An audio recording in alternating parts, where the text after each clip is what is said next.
اللہم صلی وسلم دائما ابدا علی حبیبک خیر الخلق کلہم سیدہ میمونہ بنت حارث رضی اللہ عنہا۔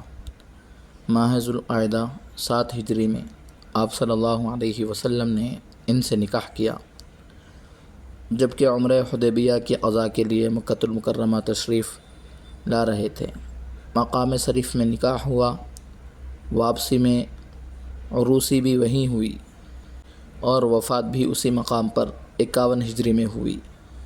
جبکہ سیدہ کسی سفر میں اس مقام پر پہنچی تھی۔ سیدہ میمونہ رضی اللہ عنہا کی تدفین بھی مقام شریف میں ہوئی۔ شریف مکۃ المکرمہ اور حدیبیہ کے درمیان ایک بستی تھی جو آج مکۃ المکرمہ سے چند میل کے فاصلے پر ہے، رضی اللہ عنہا۔ مؤرخ ابن سعد لکھتے ہیں کہ یہ آپ صلی اللہ علیہ وسلم کی آخری بیوی تھی، جن کے بعد آپ صلی اللہ علیہ وسلم نے پھر کسی خاتون سے نکاح نہیں کیا ہے۔ ان کا اصلی نام برہ تھا۔ نکاح کے بعد آپ صلی اللہ علیہ وسلم نے ان کا نام میمونہ رکھا۔